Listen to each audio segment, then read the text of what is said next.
nós vamos inaugurar hoje o nosso estúdio de entrevistas aqui de Brasília com uma entrevista importante.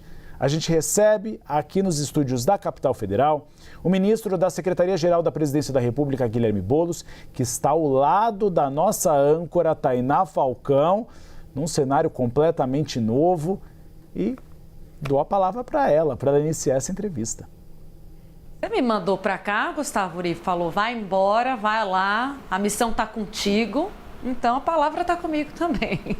Obrigada, meu amigo, obrigada pela presença, ministro. Nós vamos conversar com o ministro Guilherme Boulos, da Secretaria-Geral da Presidência, abrindo essa entrevista, ministro, com o tema do momento. O senhor acabou de sair de uma reunião com grupos organizados de caminhoneiros, muita gente no seu gabinete, conseguiu por hora dar um freio na greve, na ameaça de que haveria greve. Isso era na semana passada e agora o senhor sai com a certeza, segundo a gente já está sabendo aqui dessa reunião, certo? Agora, com essa promessa de que não vai haver paralisação, qual é o desafio do governo agora para tornar isso uma certeza e evitar que isso, de fato, não aconteça? Obrigado, Tainá, Uribe. Prazer estar com vocês aqui hoje, nessa inauguração desse novo estúdio aqui da CNN, aqui em Brasília. Olha, primeiro é importante a gente entender por que houve o movimento dos caminhoneiros. E foi por duas razões. Uma razão é o aumento abusivo do preço do óleo diesel, dos combustíveis, seja pela guerra irresponsável do Trump no Irã, que levou ao aumento do preço do petróleo internacional, seja pela especulação gananciosa, criminosa, que grandes distribuidoras e donos de postos de combustíveis estão fazendo no Brasil afora. Porque o presidente Lula zerou o PIS/COFINS, o Imposto Federal de Combustível, e isso era para compensar, equilibrar, não era para o preço estar aumentando. Só que as distribuidoras e os donos de postos estão aumentando para poder ganhar em cima dessa crise, dessa situação. Então, o governo decidiu, botou a Polícia Federal na rua, operações já em mais de 1.200 postos, em todas as distribuidoras, para poder multar, se for o caso, lacrar e, no limite, prender por crime contra a economia popular. Os caminhoneiros viram isso, viram essa reação do governo e se sentiram satisfeitos, porque o governo Lula está fazendo o que pode em relação a isso. Agora tem um outro ponto, Tainá, e essa é uma pauta antiga dos caminhoneiros, aliás, é da greve de 2018. Lembra aquela greve que eles fizeram? Parou o Brasil, era final de governo Temer e tal. Naquele momento, a grande pauta dos caminhoneiros era o piso do frete. Existe uma lei que estabelece que os caminhoneiros devem ganhar um mínimo pelo frete. É o mínimo, está lá, isso é lei, tem que ser cumprido. As grandes empresas, o agro, parte da indústria, as transportadoras, reiteradamente descumprem isso. Nós, já no final do ano passado, eu me reuni com o ministro Renan Filho e com a NTT, depois de uma demanda dos caminhoneiros, em dezembro, e a gente intensificou a fiscalização eletrônica do piso do frete. Aumentou em mais de 2.000% as multas, 400 milhões em multas nos últimos 4 meses. Vocês já tinham isso no radar, já como um fator de pressão para a greve? Claro, e a demanda deles era justa, era para que se cumprisse a lei e que os trabalhadores tivessem seu piso mínimo. Só que as empresas, muitas delas malandramente, preferiam pagar a multa do que pagar o piso mínimo. Então, o presidente Lula editou uma medida provisória semana passada dizendo o seguinte: se houver reincidência da parte das empresas, elas podem ter o registro até cassado. E o CIOT, que ali é o certificado ali do frete, né, vai ser fechado, travado até o cumprimento do piso mínimo, garantindo o cumprimento ali na origem.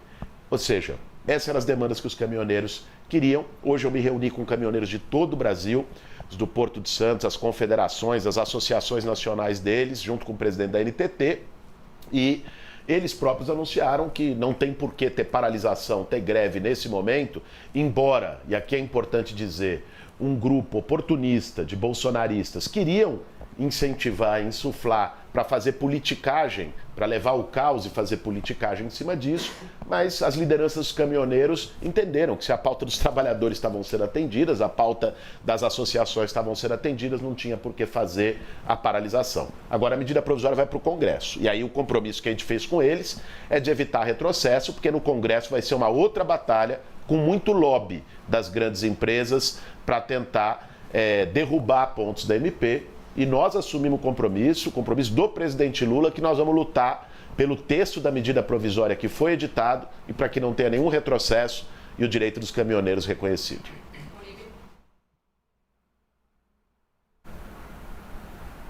Aumento da fiscalização, o cumprimento do piso do frete.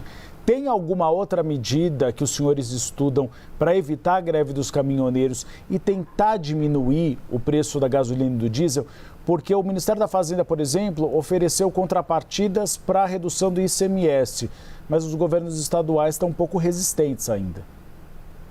Veja só, Uribe, os caminhoneiros não podem pagar o preço da ganância das distribuidoras e da omissão de determinados governadores de estado. Aliás, tem governador de estado que botou bonezinho do MAGA, que vivia puxando o saco do Donald Trump, e agora, quando aumenta o preço dos combustíveis por causa do ataque do Donald Trump, não quer nem fazer a sua parte e baixar ICMS. Poderia citar uma lista aqui, mas fico só com o governador Tarcísio do estado de São Paulo. Ou seja, nem o básico. O Lula zerou o PIS/COFINS, o imposto federal. Eu acho que cada um tem que fazer a sua parte. E isso não é a sociedade, os caminhoneiros, que tem que pagar o preço, né, dessa irresponsabilidade e da ganância. O que o governo do Brasil pode fazer? O que o presidente Lula pode fazer? Aquilo que já está fazendo. Intensificar operações da Polícia Federal, da Senacom, dos PROCONs do Brasil inteiro, porque esse aumento de preço abusivo é crime. É importante a gente dizer isso. Aumento de preço abusivo é crime contra a economia popular. E quem comete crime tem que ser tratado como criminoso e a Polícia Federal vai atuar nesse sentido, né? Porque terminar ou não a guerra no Irã, infelizmente, não está na cabeça do Lula. Se tivesse, a guerra nem teria começado. Não está na responsabilidade dele, está na responsabilidade do Trump com seu sentimento de que é dono do mundo, né? Então, nós não podemos depender disso, o Brasil não pode ficar à mercê disso. O governo federal já zerou o imposto federal e já botou a Polícia Federal em cima. Está na hora de governadores de estado fazerem a sua parte e reduzirem o ICMS, né? É nisso que nós vamos apostar. E aí, quem não fizer isso vai ter que responder para a sociedade por que está apostando no aumento do preço dos combustíveis. O senhor estava falando, ministro, sobre a atuação no Congresso Nacional, né? Quando eu perguntei sobre desafio, acho que aí está identificado, então, o próximo desafio do governo, que é a articulação junto ao Congresso, aos partidos aliados, sobretudo aos partidos mais suscetíveis ou aos parlamentares mais suscetíveis a ceder ao lobby dessas grandes empresas. Primeiro, entender a quem o senhor se refere, quais são as confederações, os setores que são mais resistentes a essas mudanças previstas na MP do governo e depois, como o governo se articula junto a elas, porque é preciso dialogar com todo mundo para evitar o avanço desse lobby sobre a MP já enviada ao Congresso Nacional. Veja só, Tainá, quem eu vi reclamando do cumprimento do piso do frete é justamente quem descumpria o piso do frete. Então, é uma parte das grandes transportadoras, é uma parte do grande agronegócio, é uma parte dos grandes industriais do país, que não pagavam, não reconheciam o direito desse trabalhador, não respeitavam o trabalho do caminhoneiro. O caminhoneiro, independente da ideologia dele, né? Veio gente dizer para mim, por que vai dialogar? Eles são de extrema-direita, não importa. Os caminhoneiros são quem garantem que o saco de arroz chegue na prateleira do mercado. É quem garante que o combustível chegue lá na bomba do posto de gasolina. Então, essas pessoas, independente da sua condição partidária e ideológica, elas têm que ser tratadas com respeito. E é assim que o presidente Lula trata, o nosso governo trata. Com respeito, escutando, botando uma mesa. Nós hoje anunciamos uma mesa de negociação permanente enquanto a MP estiver tramitando no Congresso, que pode ser até 4 meses. Então nós vamos manter um diálogo permanente com todas as associações, confederações e lideranças dos caminhoneiros, para ir junto com eles, tratando da pauta e evitar retrocesso. Eu espero, de verdade, que essas grandes confederações patronais, empresariais e do setor de transporte e logística, que elas tenham a responsabilidade com o Brasil e com a lei, que elas cumpram a lei. Pura e simples, ninguém está pedindo nada além de que eles cumpram a lei do piso do frete, que é antiga, e que eles se acostumaram a fazer malandragem para não cumprir. Agora vão ter que cumprir com essa medida. Agora, lógico, nós sabemos como é que funciona o jogo da política e o lobby de pressão que eles vão tentar fazer no Congresso. Nós vamos atuar junto ao Congresso Nacional para que seja sensível à pauta dos caminhoneiros e do Brasil e não a de grupos de lobistas que querem não cumprir a lei para deixar de pagar o que os trabalhadores têm direito. Ministro, mudar um pouquinho de assunto, falar de escala 6x1, o projeto ainda está no Congresso Nacional, mas andando num ritmo que não era esperado pelo presidente Lula. O Mota disse que queria votar em plenário em maio. Não se sabe se vai conseguir. Caso não se consiga, há a possibilidade de edição de uma medida provisória pelo presidente Lula? Olha, Uribe, o que o presidente Lula se posicionou, já disse pra gente, em reuniões de governo, isso já foi conversado, já foi tratado, é o seguinte: você tem que dar o tempo do processo legislativo, e está sendo dado. Agora, se houver a percepção de que o tempo do processo legislativo ele está a ritmo de tartaruga, de que o tempo do processo legislativo responde a uma tática que, aliás, Valdemar Costa Neto, presidente do PL, o Antônio Rueda, presidente do União Brasil, cometeram um sincericídio num evento com grandes empresários. Vocês noticiaram aqui na CNN, deles dizendo que a tática deles era não deixar votar, era empurrar com a barriga para depois da eleição, porque se votasse antes da eleição, eles iam ter dificuldade dos deputados deles votarem contra 6x1. Disseram que iam dar a vida por isso, está lá no vídeo. Esse é o jogo. Então, se a gente perceber que esse jogo dessa turma está influenciando o ritmo no Congresso, e o prazo é abril, tá? Se em abril continuar um ritmo lento, é comissão, é audiência pública, é pedido de vista, e a coisa não andar, o presidente Lula vai mandar um projeto para o Congresso Nacional. Ou um projeto de lei com regime de urgência, que é o que está sendo considerado até aqui, né, que tem que ser votado em até 45 dias, e aí acabou. Não tem essa de, vai enrolar, vai votar depois da eleição. Não, é obrigatório votar em até 45 dias. Uma medida provisória depende de análise jurídica, porque para soltar uma MP, você não pode soltar MP sobre tudo. A MP, ela tem um escopo de temas que ela pode atuar. A princípio, a análise inicial era que a mudança de jornada de escala não caberia uma MP, por isso o PL com regime de urgência. Agora, quem vai dizer isso é a SAGE da Presidência da República, é a AGU, são os advogados sobre a viabilidade de MP ou projeto de lei. O fato é o seguinte: se tiver enrolação, o governo Lula vai atuar e vai mandar projeto para garantir que o fim da 6x1, com redução de jornada de trabalho para 40 horas semanais e sem redução de salário, de que isso seja aprovado, pautado ainda esse semestre. Quem for contra, que bote a digital e vote contra. E aí o povo brasileiro vai saber quais partidos, quais parlamentares, quais campos políticos são a favor do trabalhador e quais estão só defendendo privilegiados. Mas, ministro, quando é considerada enrolação para o senhor? Quanto tempo? Já que o presidente da Câmara deu esse prazo de maio, está quase aqui, batendo a porta, né? A gente está entrando em abril. Qual é o prazo razoável na visão do governo para enviar um projeto? Se não andar em abril, até início de abril, as primeiras semanas de abril, é isso. Se seguir, olha, primeiro assim, eu nunca vi audiência pública de mérito na CCJ. Eu fui deputado 3 anos. Então o senhor considera que o processo está errado? Eu acho que não precisava ter 4 audiências na CCJ. A CCJ é Comissão de Admissibilidade Constitucional, não Comissão de Mérito. Aí marca-se 4 audiências, o que já vai um mês, na CCJ sobre mérito. Ou seja, não me parece um trâmite de quem considera esse um tema de urgência no país. Não atribui sequer isso ao presidente Hugo Mota, o presidente da CCJ que tomou essa decisão, Paulo Aze, né? Que é um parlamentar de direita da Bahia. Mas quem foi escolha do presidente da Câmara, o Paulo Aze. Claro, a presidência da CCJ, não. Né? Ele é o relator. Sim, a relatoria. Mas como presidente da CCJ, não foi escolha do partido dele.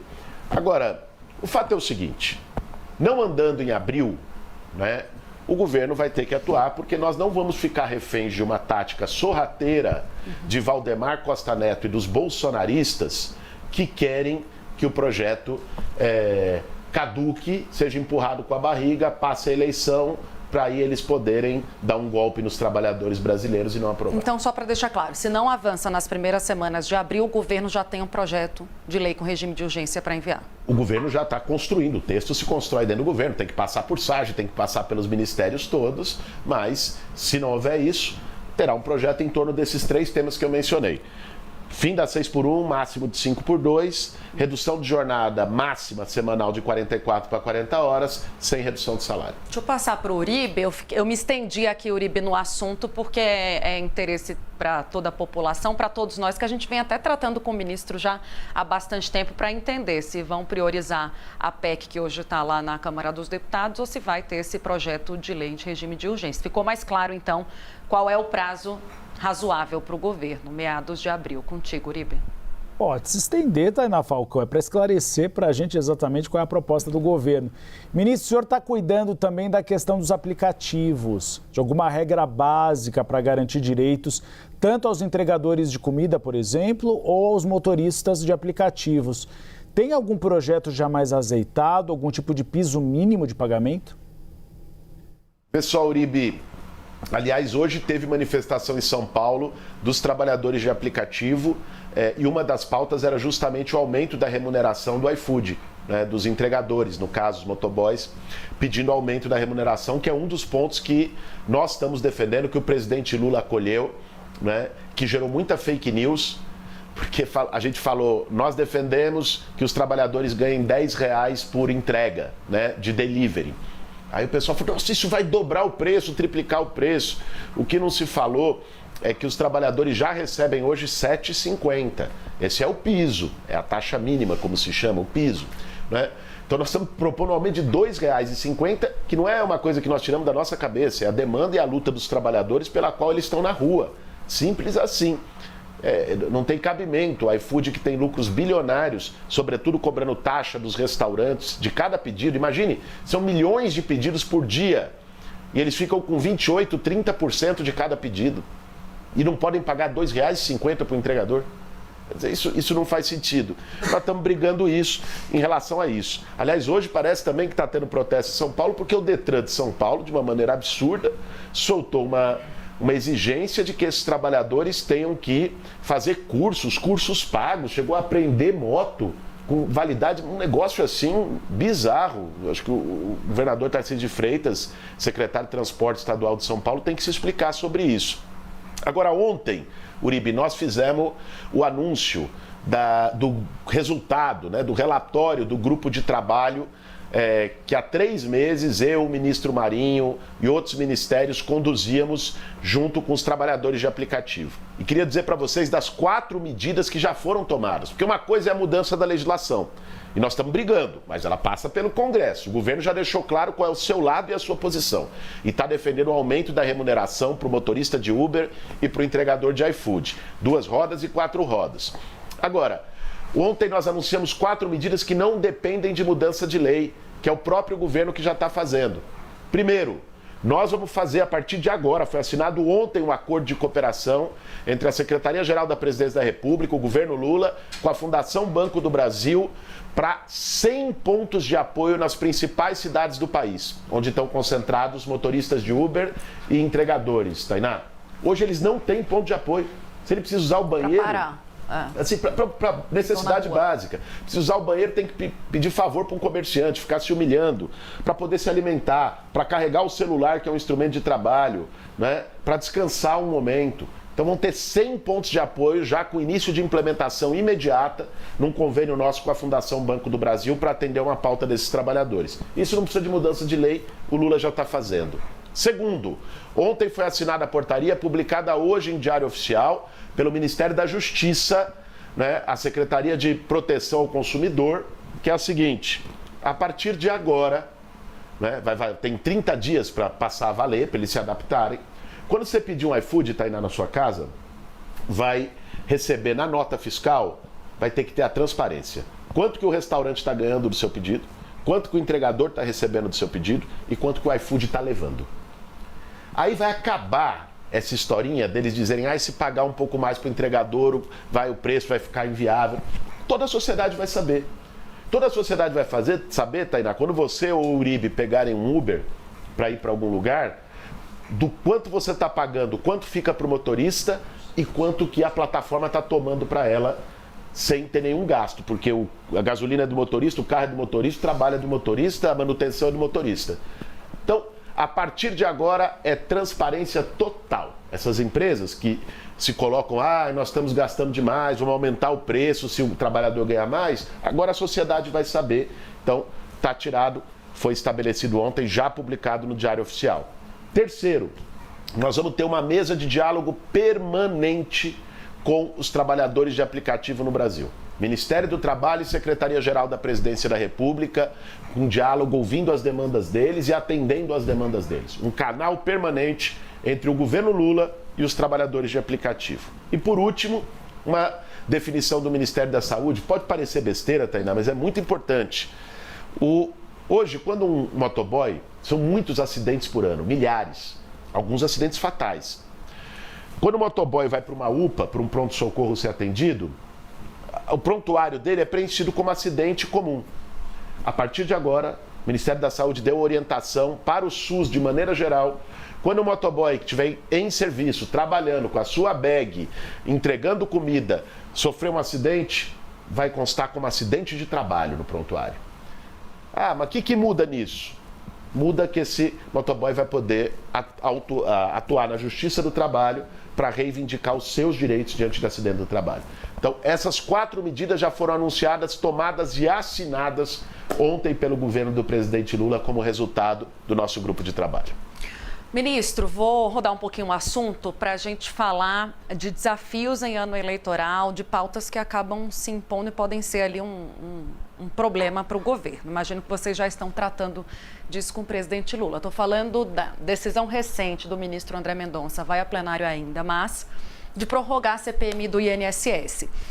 Tem ali um problema pro governo específico, que a gente tem falado sobre isso, o presidente já falou também, que é o Lulinha, o filho do presidente. Virou um problema para o governo porque todos vocês são questionados sobre isso.